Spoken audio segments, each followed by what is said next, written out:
Good morning, students. Welcome to EduCraft Academy, Crafting Young Minds. This is the new lecture number one, I would say, for the chapter number three of your history, ninth standard ICSC. Okay, and that is the rise of Jainism and Buddhism. And this is me presented by Zahir sir. Okay, now keep in mind आपके book में पहले Jainism दिया है, ठीक है, लेकिन मैं आपको जो पढ़ाऊंगा पहले वो पढ़ाऊंगा बुद्धिज्म, ठीक है, क्योंकि जैसे ही मैंने कहा कि इस टॉपिक से मेरा ज्यादा लगाव है। ये बुद्ध मेरे भी बुद्ध है, भगवान जैन भी मेरे भी भगवान है, ठीक है, लेकिन ये मुझे थोड़ा बहुत इनके बारे में मैंने बहुत ज्यादा पढ़ा है बिकॉज मेरा दिलचस्पी इसमें था, इसीलिए मैंने पढ़ा है। This is my area of interest, इसीलिए मैं ये पहले पढ़ाऊंगा। ठीक है, ऐसा नहीं है कि मैं जैनिज्म नहीं पढ़ाऊंगा, जैनिज्म भी पढ़ाऊंगा, उतना इक्वल ही पढ़ाऊंगा, ठीक है, इक्वल ही पढ़ाऊंगा, लेकिन बुद्धिज्म पहले पढ़ाता हूँ।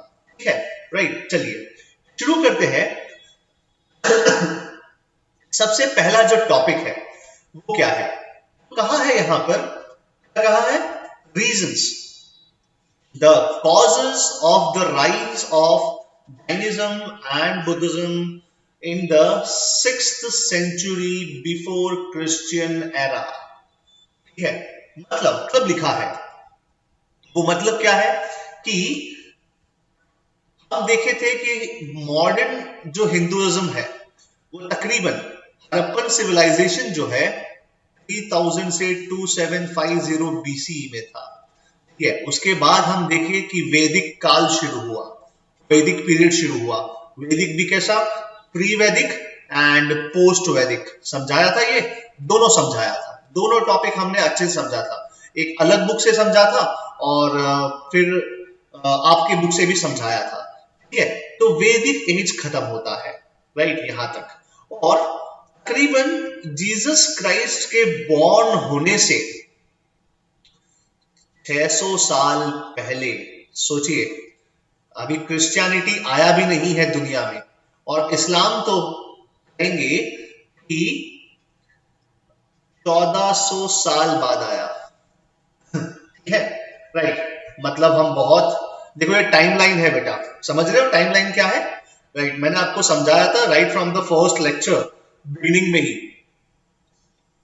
एक नंबर लाइन है, यहां पर पूरी दुनिया जो है इस हिसाब से गिनती है, इसीलिए हम भी इसी हिसाब से गिनेंगे। तो जीसस क्राइस्ट का बॉर्न हुआ, उसके तकरीबन 3000 से लेकर 2750 BC तक यहां पर आपको मिलता है हड़प्पन, क्या मिलता है बेटा, हड़प्पन सिविलाइजेशन।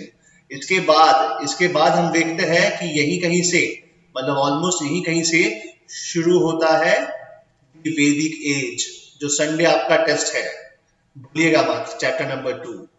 ठीक है, ये तकरीबन चलता है 1000-2000 साल। ठीक है, और क्राइस्ट के बॉर्न होने से पहले 600 साल, देखो 6th सेंचुरी BCE, ठीक है, मतलब 600 साल पहले यहां पर शुरू होता है भगवान महावीर, ठीक है, जैन्स या जैनिज्म, एंड भगवान बुद्ध, ठीक है, बुद्धिज्म। ठीक है, अब देखिए बड़े आदर से नाम लेना है, राइट, कभी भी ये महावीर होंगे, महावीरा नहीं होंगे। समझ में आया, मैंने आपको समझाया था पहले ही, जैसे कि ये योगा नहीं है, ये क्या है, ये है योग। वैसे ही ये महावीरा नहीं है, ये क्या है, महावीर है। ठीक है, ये बुद्धा नहीं है, ठीक है, या बुद्धा नहीं है, ये क्या है, ये है भगवान बुद्ध, सॉरी, हाँ, काइंड ऑफ दिस थिंग, भगवान बुद्ध। हिंदी मेरा थोड़ा अच्छा है, लेकिन यही शायद सही स्पेलिंग है, भगवान बुद्ध। ओके, सो भगवान बुद्ध है, right, so ignore this a while reading. Okay, ठीक है, अब शुरू करते हैं टॉपिक। आज का टॉपिक क्या है, causes of the rise of Jainism and Buddhism. क्या मेरा स्क्रीन और मेरी आवाज क्लियर है? आप थम्स अप दे सकते हैं।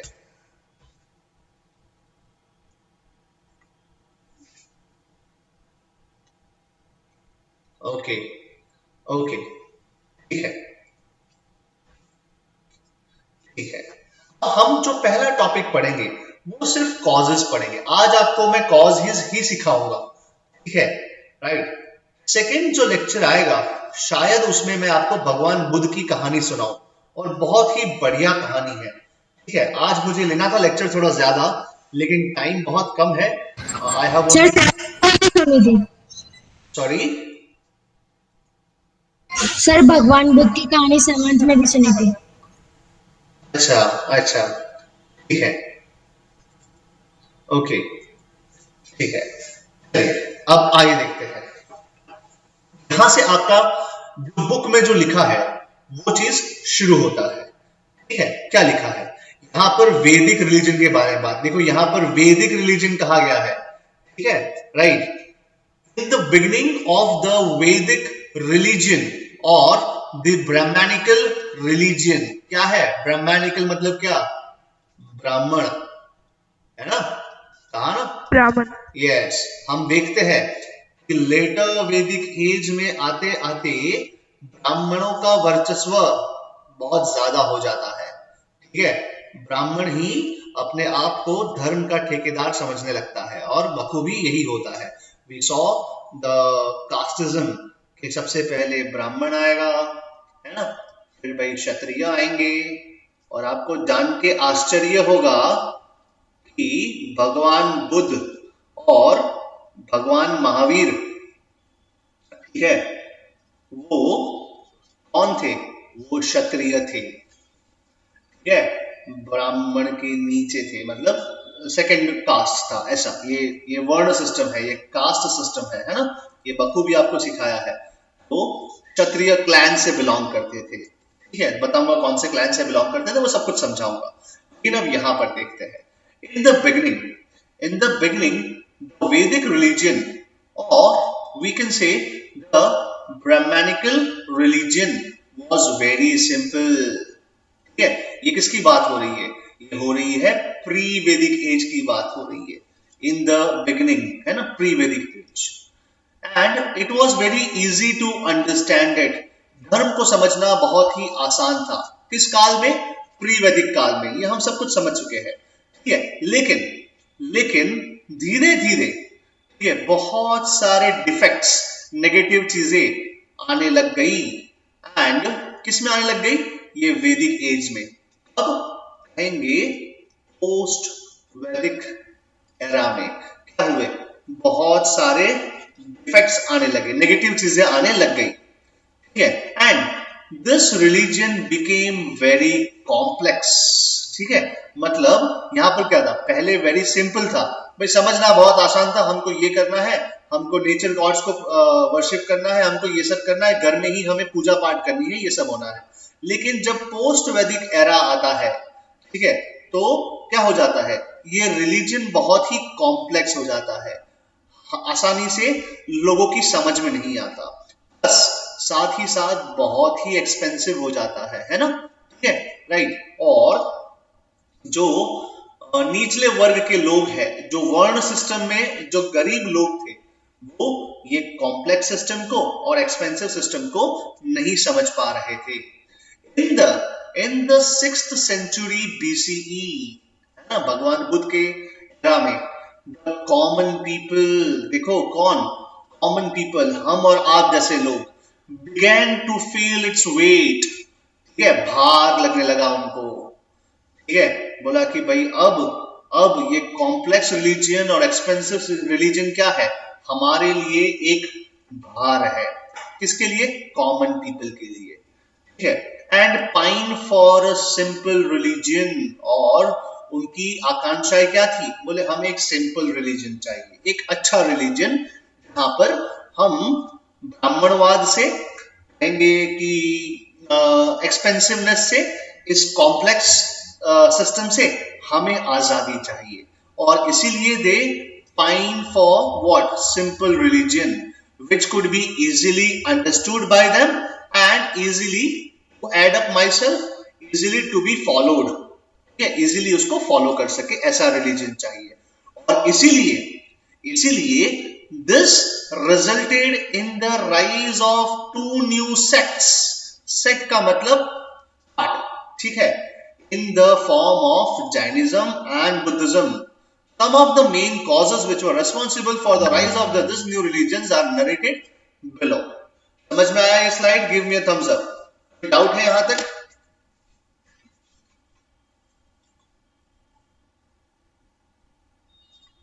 ओके, ठीक है, चलिए आगे बढ़े, आगे बढ़े बेटा। Yes sir. ठीक है, यस सर। ओके, अब सेक्ट का मतलब क्या है समझ में आता है बेटा? सेक्ट का मतलब क्या होता है? सेक्ट का मतलब क्या होता है समझ में आता है? नहीं आता है? सेक्ट का मतलब क्या? Two parts. टेक्स्ट बुक में लिखो सेक्ट, टेक्स्ट बुक में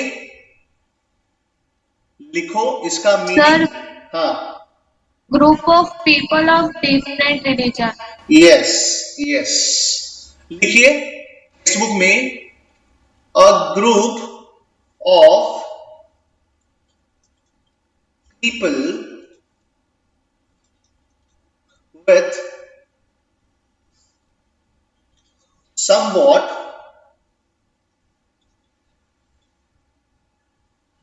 different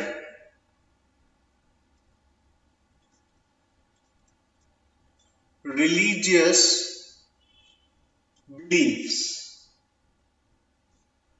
Yeah, right?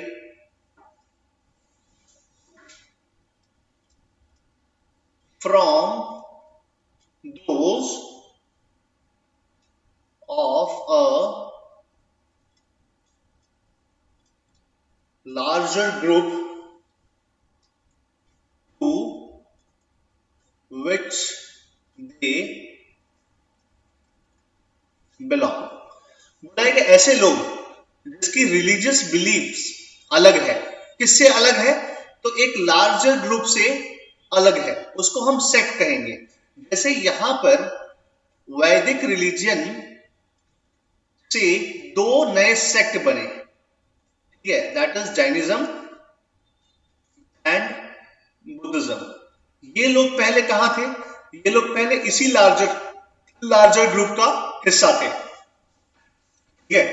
In short ये लोग पहले हिंदू ही थे, कि आज के जमाने में इनको हिंदू कहा जाता है, उस जमाने में वैदिक काल के लोग कहा जाता था, ठीक है।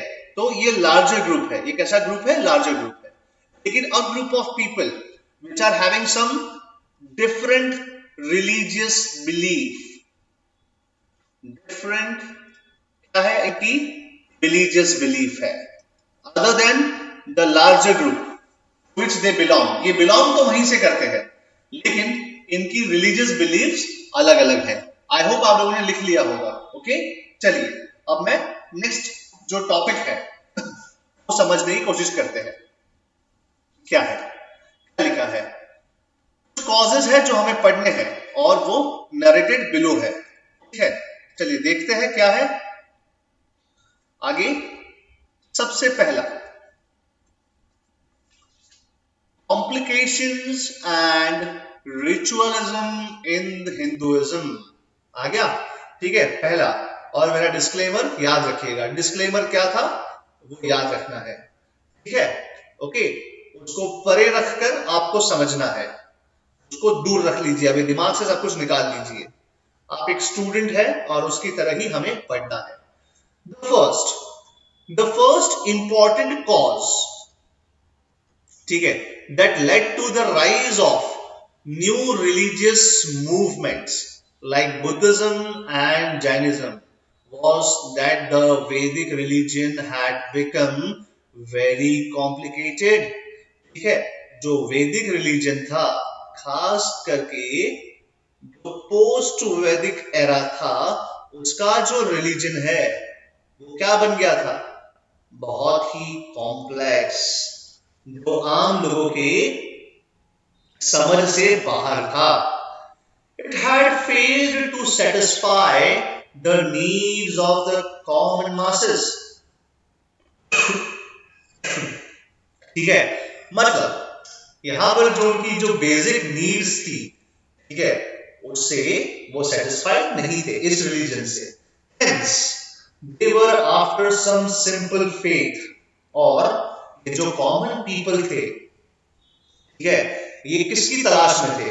एक ऐसा रिलीजन, एक ऐसा फेथ, ठीक है, जो बहुत ही सिंपल हो, जहां पर एक्सपेंसिव ना हो, कॉम्प्लेक्स ना हो, ठीक है, ऐसा रिलीजन ढूंढने की कोशिश कर रहे थे, which was devoid of all the complications and ritualism. Ritualism का मतलब क्या? All the कर्म and कांड that we do during the पूजा पाठ, ठीक है, these are known as rituals. Okay, right? समझ में आ रहा है? ये आ रहा है समझ में? First topic, give me a thumbs up. Okay, first वाला टॉपिक खत्म होता है, क्या है, ठीक है। चलिए, अब ऐसे तकरीबन 8 टॉपिक्स हैं जो हमें पढ़ने हैं। ओके, ये तो फर्स्ट वाला था। फर्स्ट वाला टॉपिक क्या था? Complications and ritualism. जो कर्म कांड होते हैं, रिचुअलिज्म का मतलब ही होता है कर्म, या फिर जो हम पूजा पाठ करते हैं उसके समय पे जो भी विधि विधान करते हैं, ठीक है, उसको हम रिचुअलिज्म की तरह से कंपेयर कर सकते हैं। अब नेक्स्ट सबसे important, excess of animal sacrifice, है ना? मतलब you can not deny the fact that Vedic religion में एनिमल सैक्रिफाइस होता था या नहीं होता था? यस, होता था। लिखा है, लिखा है in the beginning the Aryans seldom took meat, ठीक है, मतलब स्टार्टिंग में, कहां से? तो कहेंगे प्री वैदिक एरा और पोस्ट वैदिक एरा के समय पे आर्यंस, ये आर्यंस कौन है आपको पता है, हम वैदिक काल पढ़ चुके हैं, ठीक है। ये आर्यंस कहां से आए वो भी समझाया था, गर्मियों में समझाया था आपको, ठीक है, राइट। आई होप आपको समझ में आया है कि आर्यंस कौन है और कहां से आए हैं, और हम भी उनके पार्ट हैं, right. So Aryans took meat, but now in about 6th century BCE animal sacrifice had become very common. सोचो, मतलब कि जब एनिमल सेक्रीफाइस होती होंगी तो उसका जो मीट है, उसका जो फ्लैश है, उसको प्रसाद की तरह बांटा जाता होगा, गांव में भोज करवाया जाता होगा, ठीक है। तो वो भी समझाया है, क्या लिखा है? सो मच, इतना सारा हो रहा था कि that many animals had begun to be sacrificed in the yajnas. ये यज्ञास नहीं है, ये क्या है? ये है यज्ञ, ठीक है, ये हिंदी में यज्ञ कहा जाता है, यहाँ पर यज्ञास है, तो यज्ञ लिखा है। क्या है कि एनिमल सेक्रीफाइस इतना कॉमन हो चुका था कि हर यज्ञ में कहीं ना कहीं एनिमल्स, बहुत सारे एनिमल्स, सिर्फ एक या दो नहीं, बहुत सारे एनिमल्स सेक्रीफाइस होते थे। जैसे आपने बाहुबली देखा है, राइट, वो फर्स्ट वाला बाहुबली, राइट, यस। उसमें जब लड़ाई पे जाते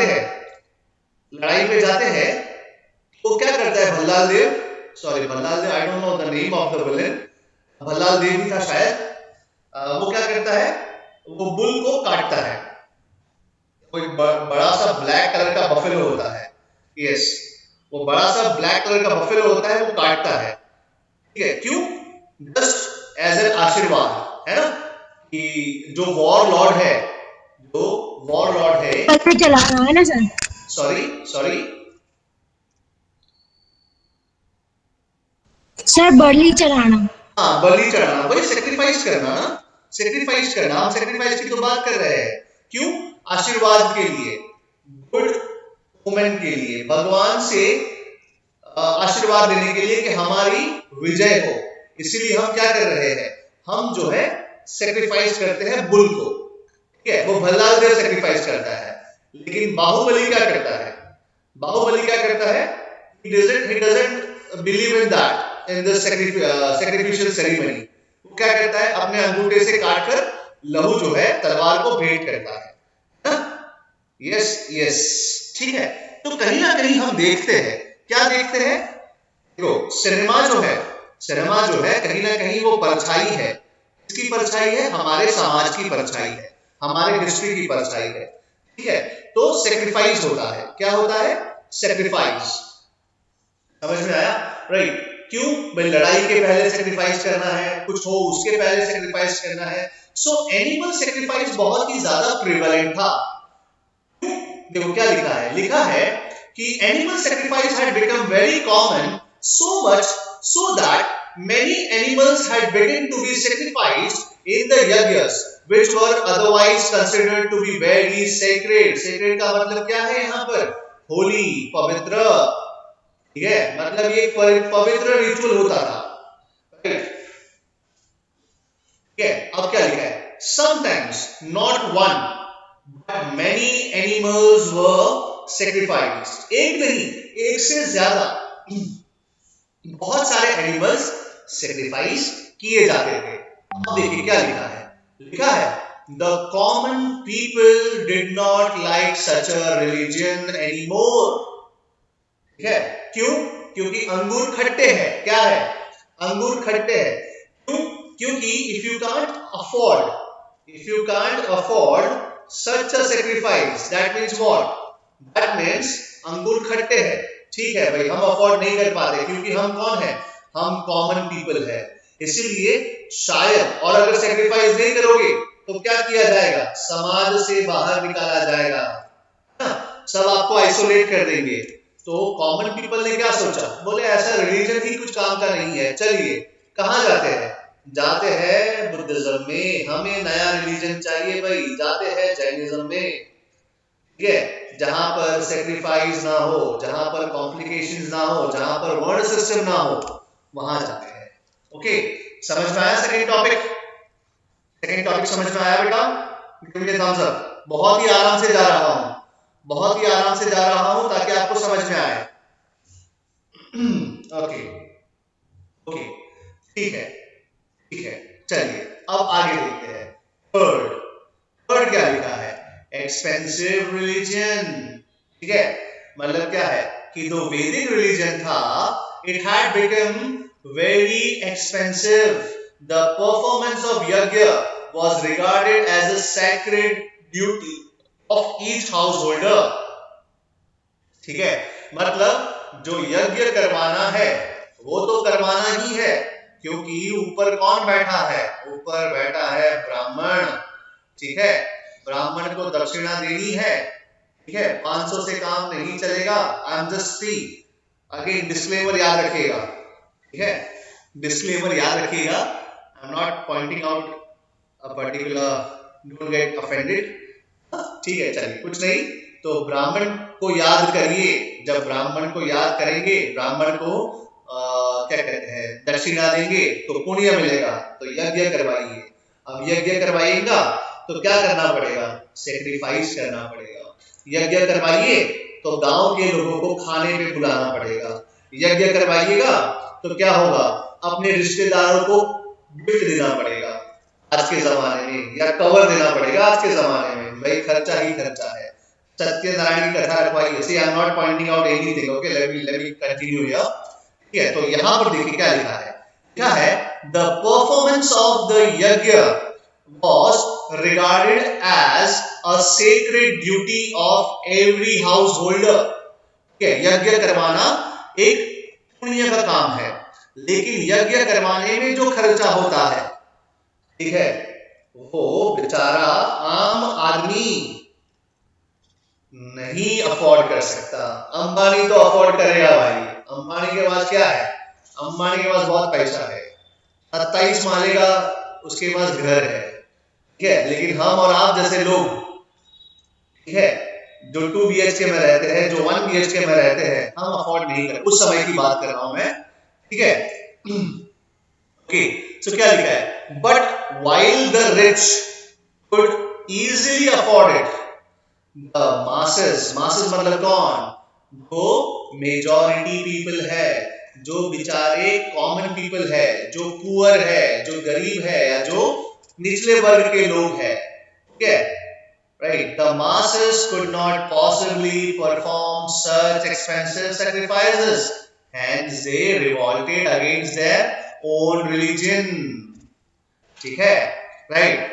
और कहीं ना कहीं क्या हुआ, रिवॉल्ट हुआ, बोले ऐसा रिलीजन क्या काम का जहां पर हमारे हितों की बात नहीं की जाती, जहां पर हमारे फायदे की बात नहीं की जाती, जहां पर बहुत ही एक्सपेंसिव और कहेंगे कि कॉम्प्लिकेटेड रिलीजन है, ठीक है, और हम तो मेजॉरिटी में है, इसलिए हम जो है जाते हैं कहां पर, एक नए रिलीजन की खोज में, ठीक है, और नया रिलीजन का खोज क्या था, मतलब भाई बुद्धिज्म एंड जैनिज्म, जाइए वहां पर जाइए। थर्ड टॉपिक समझ में आया बेटा, give me a thumbs up, third topic समझ में आया, यस, ओके, राइट, चलिए अब आगे देखते हैं। Keep your text books with you, okay, text book में भी यही सब कुछ लिखा है, जस्ट आपको क्रॉस चेक करना है, राइट, ये मैं अपने सेफ्टी के लिए बोल रहा हूं, ओके, चलिए आगे देखते हैं। फोर्थ पॉइंट क्या है, ब्राह्मणवाद, है ना, प्रीडोमिनेंस ऑफ द प्रीस्टहुड, क्या है यहाँ पर, ब्राह्मणवाद से आजादी चाहिए, तो देखिए क्या लिखा है, लिखा है प्रीडोमिनेंस, पहले से ही डोमिनेंट था, कौन डोमिनेंट था भाई, प्रीस्ट, प्रीस्ट मतलब कौन, वही कौन, ब्राह्मण, ठीक है, राइट। तो अब देखिए क्या लिखा है, लिखा है द वर्ण सिस्टम, वर्ण समझते हो, वर्ण सिखा चुका हूं मैं पोस्ट वैदिक एरा में, पोस्ट वैदिक एरा में क्या सिखाया हूं, वर्ण सिस्टम सिखाया हूं, यहां पर पहले कौन आते हैं, ब्राह्मण आते हैं, फिर कौन आते हैं, क्षत्रिय आते हैं, ठीक है, क्षत्रिय, फिर कौन आते हैं, वैश्य, फिर कौन आते हैं, उसके बाद आते हैं शूद्र, ठीक है, तो ये वर्ण सिस्टम, राइट, तो ये जो वर्ण सिस्टम था, right, decided society generated tensions, tension होता था, ये ऊपरी जात है, ये निचली जात है, ठीक है, something like that, okay, the Kshatriyas reacted strongly against the ritualistic dominations of the Brahman, ठीक है, क्षत्रिय तो एकदम खुल के बोले हमारे पास तलवार का या फिर बाण और भुजाओं का ताकत है, ठीक है, हम तो रिवॉल्ट करेंगे ही, हम तो स्ट्रांगली अगेंस्ट होंगे, किसके अगेंस्ट होंगे, इन ब्राह्मणों के अगेंस्ट होंगे, जो रिचुअली डोमिनेशन करता है भाई, ठीक है। The Kshatriya reaction against the domination of the priestly class called the Brahmins who claimed various privileges, ठीक है, हाँ बोलिए, सर मतलब अगर हम देखे जाए पीछे से तो क्षत्रिय में ब्राह्मण को कर नहीं सकते, उनका रूल रहता है। अच्छा अच्छा बेटा, मुझे नहीं पता वो सब चीजें, राइट, मुझे तो सिर्फ बुकिश नॉलेज है, बहुत सारी क्षत्रिय ब्राह्मण को कुछ बोल नहीं सकते और ना ही उनपे शस्त्र उठा सकते हैं। अच्छा अच्छा, तो यहाँ तो मतलब रिवॉल्ट तो कर सकते हैं ना, बोल तो सकते हैं, वॉर नहीं कर सकते, बोल तो सकते हैं, और उसका जीता जागता एग्जाम्पल हमारे पास बुद्धिज्म और जैनिज्म है, ठीक है, एक अलग ही सेट बना दिया, राइट। अब आगे देखते हैं क्या लिखा है, लिखा है कि the Kshatriya reaction against the domination of the priestly class or the Brahmins who claimed various privileges was one of the causes of the rise of the new religions, ठीक है, मतलब यहाँ पर जो डोमिनेंस था जो ब्राह्मणों का, ठीक है, जो बहुत सारे प्रिविलेज मांगते थे, दक्षिणा में गाय मांगते थे, जमीन मांगते थे या जो भी था, ठीक है, उनके पास जो भी प्रिविलेजेस थी, ये सब मेन कॉज बना, इसका मेन कॉज बना भाई, कहेंगे for the rise of the new religions. अब देखिए क्या लिखा है, लिखा है both Gautam Buddha and Vardhaman Mahavir belongs to the Kshatriya clan. यहाँ पे डैम है, ये डैम नहीं है, इट्स क्लैन। और क्लैन आपको पता है क्या होता है, राइट? तो भगवान बुद्ध और भगवान महावीर ये दोनों क्षत्रिय से बिलोंग करते थे, क्षत्रिय क्लैन से बिलोंग करते थे, और दोनों ही हमेशा डिस्प्यूट में रहते थे। किससे? ब्राह्मणों से। ब्राह्मण की अथॉरिटी को चैलेंज किया और बोला भाई साहब हम बना रहे हैं नया रिलीजन। ठीक है, 4th पॉइंट समझ में आया बेटा? Give me thumbs up. 4th point clear है? यस यस, ठीक है। अब आगे देखते हैं नेक्स्ट पॉइंट क्या है। नेक्स्ट पॉइंट डिफिकल्ट लैंग्वेज, सही है ना? ठीक है, अब देखिए इसमें एग्जाम्पल क्या है। एग्जाम्पल है वो कांजी बाई। कांजी बाई वाला जो पिक्चर था ना, आई don't no, oh my God, OMG, oh my God kind of, Paresh Rawal वाला पिक्चर था। ठीक है, उसमें क्या बोलता है, एक मंत्र समझाओ। और अक्षय कुमार वाली, अक्षय कुमार वाली, हाँ अक्षय कुमार वाला, अक्षय कुमार वाला। एक मंत्र समझाओ 5 रुपया लेके जाओ, एक मंत्र समझाओ 5 रुपया लेके जाओ, kind of that thing. I don't know the exact film, लेकिन मैंने कहीं पर देखा है। 1 रुपया, सॉरी, एक मंत्र समझाओ 5 रुपया लेके जाओ, तो पुजारी गुस्से में आ जाते हैं, बोलते चलिए चलिए ये लोग तो हमें उल्लू समझते हैं। ऐसा कुछ था बेटा, ऐसा कुछ था? Correct me if I am wrong. Okay okay, yes yes, difficult language. Sir उसके अंदर वो परेश रावल भगवान के ऊपर केस करता है। हाँ हाँ, भगवान की मूर्तियों का बिजनेस करता है ना? ठीक है, सही है, सही है, राइट। चलिए अब आगे देखते हैं, अब आगे देखते हैं क्या है। ओके, जरा ध्यान रखिएगा क्या लिखा है। लिखा है कि उस समय पे जितने भी वैदिक टेक्स्ट थे वो कौन सी लैंग्वेज में थे? संस्कृत में थे। किसमें थे? संस्कृत। ठीक है, अब संस्कृत तो हमें और आपकी समझ से बाहर है। हालांकि कहा जाता है कि संस्कृत लैंग्वेज सभी लैंग्वेज की जननी है, राइट? संस्कृत लैंग्वेज सभी is the mother of all the languages, not all the languages but many of the languages, I must say majority of the languages. लेकिन जब संस्कृत हमें ही समझ में नहीं आता, कॉमन पीपल को समझ में नहीं आता, सिर्फ ब्राह्मणों को समझ में आता था उस समय पे, और ब्राह्मण जो है ठीक है, रिचुअल्स करके यज्ञ करके चले जाता था, राइट? वो भगवान से अपना प्राइवेट टॉक कर लेता था, बोले तुम्हारी बात मैंने पहुंचा दी, लाइक इट दक्षिणा, समथिंग लाइक दैट। ठीक है, तो वही गड़बड़ी हो गई, है ना? Yes, mostly all the Indian languages. लेकिन अब यहां पर गौर करने वाली बात क्या है, लैंग्वेज डिफिकल्ट थी, आपका रिचुअलिज्म डिफिकल्ट था, बहुत कॉम्प्लिकेटेड था, राइट? और कॉमन पीपल को तो कुछ फर्क नहीं पड़ता था। ठीक है, ब्राह्मण आता यज्ञ करके चले जाता, क्या करके गया, ऐसा समथिंग लाइक दैट। ठीक है, आई am not pointing out something particular in particular, लेकिन जो मैंने पिक्चर से नॉलेज लिया है वही मैं आपको समझा रहा हूं, राइट? अब हुआ क्या, अब हुआ कोई ऐसा रिलीजन चाहिए, ठीक है, जो हमारी लैंग्वेज में बात करे, ठीक है, राइट? और भगवान को तो सारी लैंग्वेज आती है। हमारे मन में अगर कुछ चल रहा हो भगवान समझ जाते हैं। भगवान को क्या संस्कृत और उर्दू से ही समझ में आता है? नहीं भाई, ठीक है। और इसीलिए भगवान बुद्ध पाली में, इसमें पाली लैंग्वेज में, जो उस समय की मेन कॉमन लैंग्वेज थी, जो कॉमन मासेस समझते थे, that was Pali language. Okay, ठीक है, तो पाली में समझाते थे। ओके, चलिए देखते हैं क्या लिखा है। लिखा है, The Vedic religion had no doubt become full of complications and ritualism. But the, see, यहाँ पर आपके राइटर क्या लिखते हैं? लिखते हैं, but the worst thing with it was that it still clung to the Sanskrit language, which the common people now did not understand. Yeah, right. They could not go on reciting the hymns without understanding them. सही बात है, हम ऐसे ही बिना मतलब कुछ भी बोलते जाए, कुछ भी मंत्र बोलते जाए और हमें कुछ समझ ही ना आए, right? They wanted a religion ठीक है,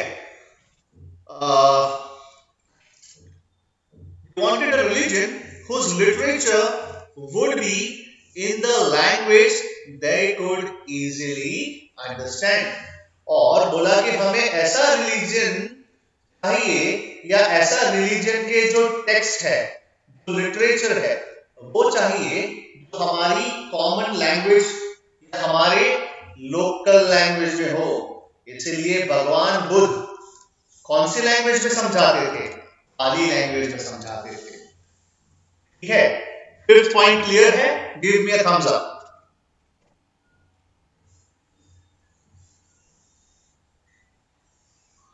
ओके ओके, ठीक है ठीक है, चलिए अब आगे देखते हैं। Next topic, caste system. ठीक है, दो टॉपिक बाकी है, वो समझते हैं, कास्ट सिस्टम और एफर्ट्स ऑफ द इंटेलेक्चुअल्स। चलिए, सबसे पहला कास्ट सिस्टम आ गया, और ये आज भी भारत में बहुत ही, कहने को तो हम सेक्युलर है, ठीक है, हम लिबरल है, लेकिन हम नहीं है। कास्ट सिस्टम साउथ में, नॉर्थ में, बहुत सारी जगह पे, यहाँ गुजरात में भी कहीं ना कहीं छोटे छोटे एरियाज में जहां पर इलिटरेसी ज्यादा है, जहां पर ऑर्थोडॉक्सी ज्यादा है, वहां पर कास्ट सिस्टम आज भी प्रिवेलेंट है। ठीक है, उस समय में भी बहुत ज्यादा प्रिवेलेंट होगा है, लिखा है caste system. The caste system also played havoc with the Vedic religion. Men belonging to the high caste had begun to hate the people with the lower caste. है ना? जो हाई कास्ट के लोग थे वो लोअर कास्ट से घृणा करते थे। बोले जाइए, आप कौन है? अनटचेबल है। आप कौन है? शूद्र है। ठीक है, they were not allowed to enter temples. ठीक है, टेंपल नहीं बनाने दिया जाएगा, आपको टेंपल में घुसने की आजादी नहीं है, आपको कुएं में से पानी निकालने की आजादी नहीं है। आप कौन है? आप है लोअर कास्ट। आप क्या होंगे? आप जो है, ठीक है, आप जो है कौन है? शूद्र है। आप जो है अनटचेबल है। आप अगर हमारे कुएं से पानी लेंगे, आप अगर हमारे मंदिर में जाएंगे तो क्या होगा? तो वही अनर्थ हो जाएगा। शूद्र कहता है कि हम तो वही हवा में सांस लेते हैं जिस हवा में आप सांस लेते हैं, तो क्या अनर्थ नहीं होगा? ठीक है, चलिए, ये मेरा एड अप पॉइंट था कि शूद्र नहीं बोलता था। ठीक है, चलिए अब देखते हैं नेक्स्ट क्या लिखा है। लिखा है such treatment should not be tolerated by the common people, ठीक है, for long। और ये जो हायर कास्ट, ये जो लोअर कास्ट वाला जो सिस्टम था, जो अनटचेबिलिटी था, जो टेंपल्स में नहीं जाने दिया जाता, जो पानी नहीं निकालने दिया जाता, बस अब बोले अब पानी सर से ऊपर आ गया। Such treatment could not be tolerated by the common people for long. They were now yearning for such a religion where there was no class distinction. Yeah, और बोला हमें ऐसा रिलीजन चाहिए जहां पर छूअछूत, टचेबल अनटचेबल, हायर लोअर, ये मंदिर तुम्हारा, ये मंदिर हमारा, ये कुआं हमारा, ये कुआं तुम्हारा, ये सबसे हमें आजादी चाहिए। इसीलिए भाई साहब नया रिलीजन चाहिए। और नया रिलीजन कौन प्रोवाइड किया? प्रोवाइड किए भगवान बुद्ध और भगवान महावीर। चलिए सत्य की खोज में चलिए। ठीक है, आगे देखते हैं क्या लिखा है। And where there was love and brotherly feeling, भाईचारा हो, आपस में प्यार हो, instead of caste exclusiveness and atmosphere of hatredness। आया समझ में कास्ट सिस्टम? आया समझ में caste system? Give me a thumbs up. Okay okay, अब लास्ट पॉइंट। ठीक है, अच्छा एक क्वेश्चन, आप सब पढ़े लिखे हैं? आप सब पढ़े लिखे हैं? आप सब में दिमाग है? आप सब में दिमाग है? आप में सही और गलत में फर्क करने की क्षमता है? सही है, सही है, यस, राइट। तो आप सब कौन है? आप सब है इंटेलेक्चुअल। कौन है? इंटेलेक्चुअल। मैंने कहा कि आप सब पढ़े लिखे हैं, आपने कहा यस। मैंने कहा आप सब में सही और गलत में फर्क करने की क्षमता है, कहे है। भाई उसी को तो इंसान कहते हैं। लेकिन आजकल इंसान जो है, ठीक है, थोड़ा बायास्ड हो चुका है। क्या हो चुका है? Biased, right. Okay, we are the future of India, right. ठीक है, चलिए, आप सब इंटेलेक्चुअल है। कौन है? इंटेलेक्चुअल। इंटेलेक्चुअल उन लोगों को कहा जाता है जो सही को सही और गलत को गलत, ठीक है, उसको सही करने की क्षमता रखते हो, भले फिर उन्हें अपने समाज के खिलाफ जाना पड़े, उन्हें इस दुनिया के खिलाफ जाना पड़े, उसको कहते हैं इंटेलेक्चुअल। ठीक है, उसको कहते हैं इंटेलेक्चुअल। समझ में आया? अब बस यही पॉइंट आगे है। क्या लिखा है? Efforts of the intellectual. ठीक है, एफर्ट्स ऑफ द इंटेलेक्चुअल क्या है? लिखा है caste distinction, class hatred, ritualism and expensive sacrifices. क्या है ये सब? ये सब गलत है, भले ही हमारा रिलीजन है ना। सोचो, राजा राम मोहन रॉय, आप 8th स्टैंडर्ड में पढ़ते थे, है ना। राजा राम मोहन रॉय अपनी भाभी को जब सती बनाया गया, राजा राम मोहन रॉय क्या किए? सती प्रथा ही बैन करवा दिए। इसको कहते हैं इंटेलेक्चुअलिज्म। समझ में आया? आया समझ में? भले ही फिर अपने घर वालों के खिलाफ जाना पड़े, भले ही अपने रिलीजन वालों के खिलाफ जाना पड़े, भले ही हमारे समाज के खिलाफ जाना पड़े, लेकिन राजा राम मोहन रॉय, ज्योतिबा फुले, ईश्वर चंद्र विद्यासागर, डॉक्टर आम्बेडकर। आम्बेडकर क्या बोले? मैं जन्मा हिंदू हूं लेकिन मरूंगा नहीं हिंदू। किसमें गए? बुद्धिज्म में गए। यस, यस, ठीक है, राइट। चलिए, ये होते हैं इंटेलेक्चुअलिज्म। ओके, ये होता है इंटेलेक्चुअल्स। चलिए अब देखते हैं आगे क्या लिखा है। लिखा है class distinction, class hatred, ritualism, expensive sacrifices were slowly taking away the vitality of the Vedic society. Any men of advanced views, Raja Ram Mohan Roy, Dr. Ambedkar, ठीक है, एडवांस्ड व्यूज, आगे की सोचने वाले, and the highest intellect was bound to revolt against such principles. बोले मैं revolt करूंगा ही, ये तो गलत है। भगवान महावीर एंड भगवान Buddha were two such great teachers who traveled across the country and put before the people two such sects as were devoid of all that was useless in the Vedic religion. है बोला कि पूरा देश भ्रमण किया और लोगों को समझाया और बोला नया सेक्ट बनाओ, यहां पर यूजलेस जो चीजें है, और यूजलेस चीजें ये है caste distinction, class hatred, ritualism, expensive sacrifices, हटाओ ये सब। ठीक है, जो यूजलेस चीजें हैं वैदिक रिलीजन में वो हटाओ। ठीक है, and were both easy to understand and follow. In this way rose Jainism and Buddhism, which were nothing more than the reform movements. Okay?